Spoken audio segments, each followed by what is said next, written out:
Buenas tardes, hermanos que nos ven por este medio. Le doy gracias a Dios que nos puedan ver, hermanos. Y en esta tarde vamos a ver un poco de la palabra de Dios. Vamos a orar antes para darle gracias a Dios. Señor, te agradecemos, Padre, en esta tarde por la oportunidad que nos das, Señor, de llegar, Señor, a mis hermanos por medio de este medio. Gracias, Padre, por ese privilegio que nos das de dar tu palabra, Señor. Te pido, Señor, que bendigas a cada uno de mis hermanos con tu palabra, como lo has hecho conmigo. Y te pido, Señor, que redarguyas, Señor, y que enseñes, Señor, a cada uno de mis hermanos. Padre, quita todo estorbo de mi vida, Señor, y que tu Espíritu Santo me guíe, Señor, para dar tu palabra como tú quieres. Te doy gracias en el nombre de Cristo Jesús. Amén. Bueno, hermanos, dentro de la iglesia cristiana hay muchos privilegios. Uno de esos privilegios es que el pastor nos visite cuando nosotros estamos enfermos o tenemos alguna necesidad. O también uno de los privilegios grandes es el poder predicar, el llevarles palabra a ustedes, hermanos. Otro de esos privilegios podría ser el dirigir, el poder tocar en la iglesia, y hay muchos privilegios de los que nosotros tenemos. Pero pareciera que hay algunos privilegios que a veces nosotros no queremos contemplar. Y el día de hoy hay un privilegio que vamos a tocar por medio de las Escrituras más adelante. Pero hermanos, ¿habrá algún privilegio que nosotros no queramos hacer? ¿Habrá algún privilegio del que nosotros no quisiéramos tener? Quisiera llevarlos, hermanos, ahí a la palabra de Dios en Hechos 5, desde el versículo 12, y voy a tratar de irles leyendo e ir explicando acerca de esta palabra. Dice la palabra del Señor así: y por la mano de los apóstoles se hacían muchas señales y prodigios en el pueblo, y estaban todos unánimes en el pórtico de Salomón. De los demás, ninguno se atrevía a juntarse con ellos, mas el pueblo los alababa grandemente, y los que creían en el Señor aumentaban más, gran número así de hombres como de mujeres, tantos que sacaban a los enfermos a las calles y los ponían en camas y lechos, para que al pasar Pedro, a lo menos su sombra cayese sobre alguno de ellos. Y aún de las ciudades vecinas, muchos venían a Jerusalén trayendo enfermos y atormentados de espíritu, inmundos, y todos eran sanados. Regularmente, cuando nosotros tenemos un privilegio, es cuando nosotros recibimos algo de parte de Dios. Dice la palabra del Señor que cuando Pedro y los demás apóstoles estaban en ese lugar, dice que traían a todos los enfermos para que sanasen, para recibir algo acerca de los apóstoles. Pero muchos de mis hermanos han predicado erradamente y han predicado acerca de que llegar al cristianismo, muchos dicen, si tú llegas al cristianismo, todos tus problemas se van a solucionar. Y regularmente llegan a las personas cuando tienen alguna necesidad, y en esa necesidad que ellos se ven envueltos, siempre le dicen a esta persona, Dios te va a quitar de todas aquellas cosas, de todos aquellos problemas que tienes. Y yo no dudo que Dios lo pueda hacer, porque Dios lo puede hacer.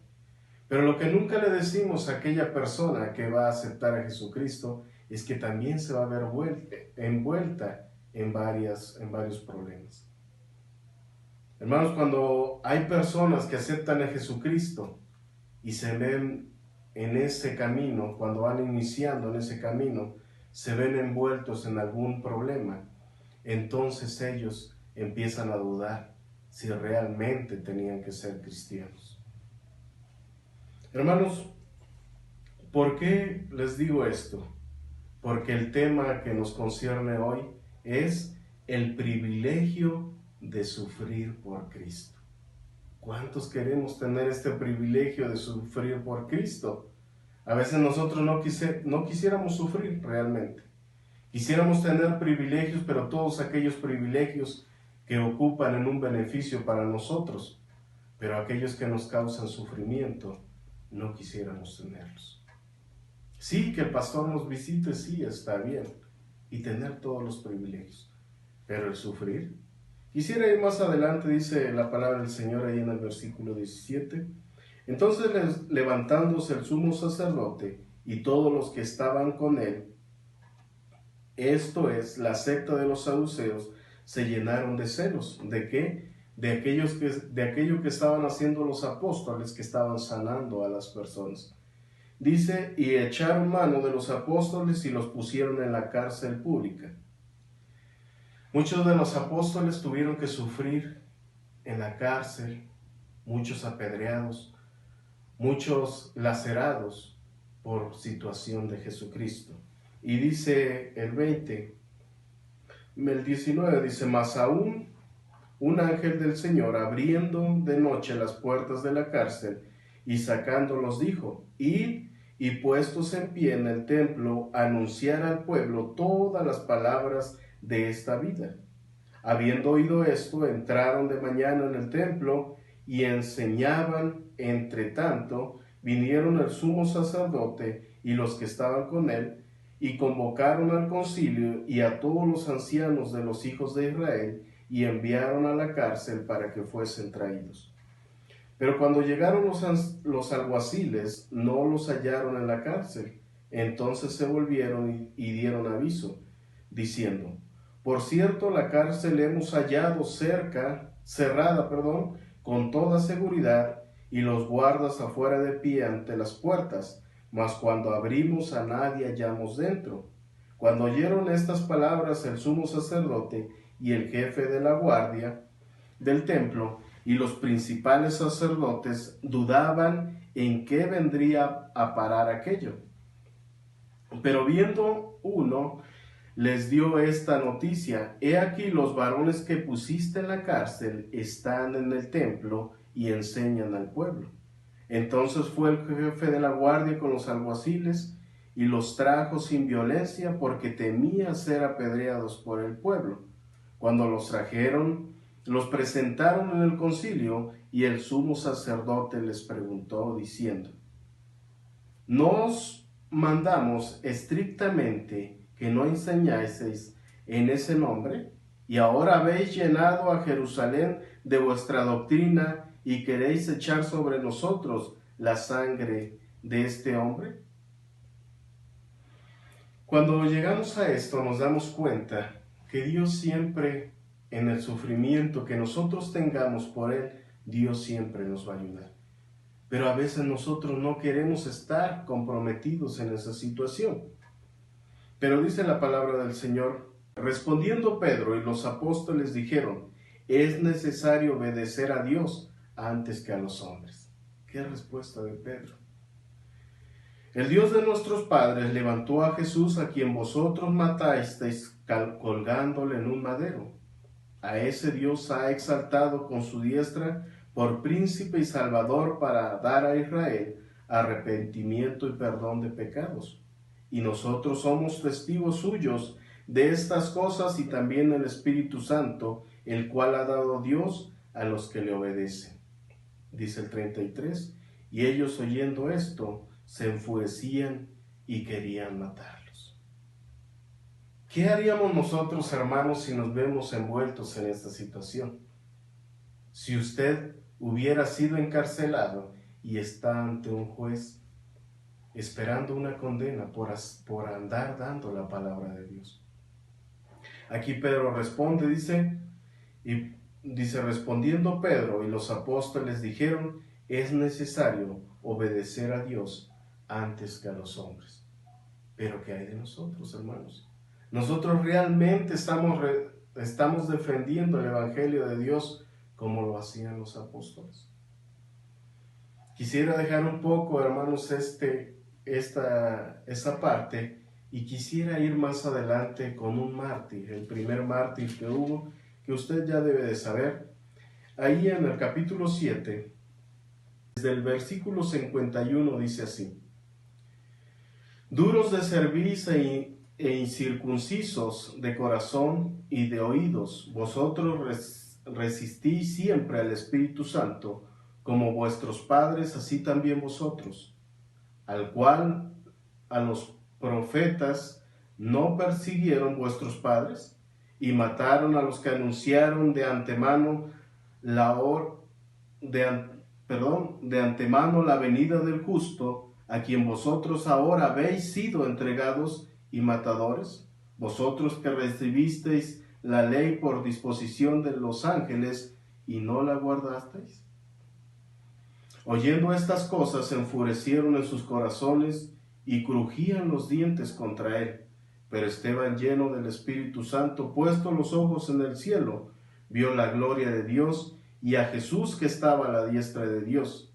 Y he aquí, vio los cielos abiertos y al Hijo del Hombre que estaba a la diestra de Dios. Entonces ellos, dando grandes voces, se taparon los oídos y arremetieron a una contra él, y echándole fuera de la ciudad, le apedrearon, y los testigos pusieron sus ropas a los pies de un joven que se llamaba Saulo, y apedreaban a Esteban mientras él le invocaba y decía: Señor Jesús, recibe mi espíritu. Y puesto de rodillas, clamó a gran voz: Señor, no les tomes en cuenta este pecado. Y habiendo dicho esto, durmió. Y así, hermanos, vamos a estar viendo a estos mártires, a estos hermanos que estuvieron dispuestos a sufrir por Cristo. Dice la palabra del Señor en San Juan 16:33: Estas cosas os he hablado para que en mí tengáis paz. En el mundo tendréis aflicción, pero confiad, yo he vencido al mundo. Cuando alguien llega a los pies de Jesucristo, se le tiene que decir esto, hermanos, que va a tener aflicción. Muchas personas, cuando han llegado a los pies de Jesucristo y se han dado cuenta que su vida, lejos de estar siendo bendecida, está siendo atribulada, a veces quieren regresar de donde fueron sacados, porque no se les ha dado una buena doctrina acerca de enseñarles que van a venir más pruebas. ¿Por qué? Porque el enemigo va a estar tratando que regresen de donde habían sido tomados. ¿Qué estamos haciendo nosotros, hermanos, con este privilegio que Dios nos da de sufrir por Cristo? A veces nosotros no quisiéramos sufrir de ninguna manera, pero todos los apóstoles, la iglesia primitiva, sufrió por llevar la palabra de Cristo. Aún hay hermanos que están sufriendo por llevar la palabra de Cristo. Algunos han sido sacados de sus aldeas, algunos han sido despojados de todos sus bienes. Pero hermanos, ellos han hecho lo que Dios quiere que nosotros hagamos. Llevar la palabra aún cueste lo que cueste. Pero dice más adelante en el versículo 33 del capítulo 5, dice: ellos oyendo esto se enfurecían y querían matarlos. ¿Por qué? Porque estaban anunciando el evangelio de Jesucristo y a ellos no les era bueno esto.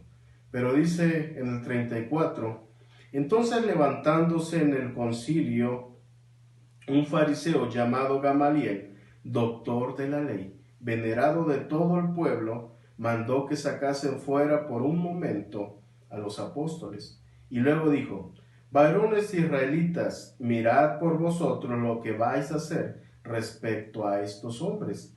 Porque antes de estos días se levantó Teudas, diciendo que era alguien. A este se unió un número como de 400 hombres, pero él fue muerto, y todos los que le obedecían fueron dispersados y reducidos a nada. Después de este se levantó Judas el Galileo en los días del censo, y llevó en pos de sí a mucho pueblo. Pereció también él, y todos los que le obedecían fueron dispersados. Y ahora os digo, apartaos de estos hombres y dejadlos, porque si este consejo o esta obra es de hombres, se desvanecerá, mas si es de Dios, no podréis destruir, no sea, tal vez, hallados luchando contra Dios. Hermanos, hoy No hemos sido dispersados, hermanos, pero hemos sido enviados a nuestra casa a estar lejos del templo. Pero hemos ocupado esta oportunidad, hermanos, para hablar de Cristo. En medio de esto que estamos pasando, hemos ocupado ese tiempo para hablar de Cristo en aquellas personas que necesitan de Dios. Hermanos, hay muchas personas que están muriendo por esta situación y muchas que no conocen de Dios. ¿Y qué estamos haciendo? A veces no queremos sufrir por causa de Cristo. Queremos estar en lo más cómodo, hermanos. A veces queremos llegar al templo nada más y sentarnos y escuchar la palabra, que no está mal, pero no queremos hacer más. Queremos que todo lo haga el pastor. Pero, ¿por qué no queremos tomar ese privilegio de sufrir por Cristo como lo hicieron los apóstoles y como aún lo hacen muchos hermanos, que se despojan de aquello que tienen para llevar la palabra de Dios? Hermanos, la reflexión de hoy es: ¿qué estamos haciendo? ¿Qué estamos haciendo por Cristo? Él ha hecho tanto por nosotros, pero nosotros no estamos haciendo nada. Pareciera que somos ajenos a eso, hermanos. Puedo ver el privilegio que tuvo Esteban cuando, siendo el primer mártir, dice que él veía los cielos abiertos y que veía a Jesucristo al lado del Padre. ¡Qué privilegio tan más grande! Pero ¿qué estamos haciendo nosotros? Y si tú que nos estás viendo no conoces de Jesucristo, déjame decirte que Él quiere que tú entres, que Él entre a tu vida. Y cuando tú le conozcas, va a haber cosas en las que vas a sufrir, sí, pero no vas a estar solo. Jesucristo va a estar ahí contigo. A veces nosotros no queremos sufrir, queremos estar bien. Pero dice la palabra del Señor que nosotros aún podemos ser solamente como nuestro Señor, y que también el alumno puede ser como el maestro. A veces nosotros no queremos sufrir, pero Jesucristo sufrió por nosotros de tal manera que su cuerpo, que su rostro fue casi destruido, de tal manera que no se le conocía. Él sufrió y nosotros no queremos sufrir. Él sufrió por ti y por mí, y ahora nosotros no queremos hacer nada. Hermano, yo te animo para que también tengamos el privilegio de sufrir por Cristo, y que realmente lo tomemos como un privilegio y que podamos sufrir por Él. Que Dios se bendiga. Vamos a orar. Señor, te agradezco, Padre, por la palabra que has dado, Señor, a mi vida. Permítenos, Padre, tener ese privilegio de sufrir por ti, Señor. Que nos permita, Señor, llevar tu palabra en cualquier circunstancia, Señor, en la que nos encontremos. Padre, te doy gracias por mis hermanos, Señor, que están viendo este video. Y Padre, que tú les bendigas allá donde ellos están, Señor. Y que bendigas a mis hermanos, Señor, que están trabajando en tu obra fervientemente, y que nos ayudes a nosotros, Señor, a la Iglesia de Jesucristo Salva, Padre, para trabajar como tú quieres. Bendice a cada uno de mis hermanos, Señor, que lo hace, y Padre, dale ese deseo a mis hermanos que no lo hacen. Y Padre, si hubiera alguien que, Señor, te quiere conocer, permite, Señor, que tú pongas los medios para que llegues a su corazón, Señor, y que tu palabra redarguya su vida y pueda entregar su vida, Señor, a ti. Padre, te doy gracias en el nombre de Cristo Jesús. Amén.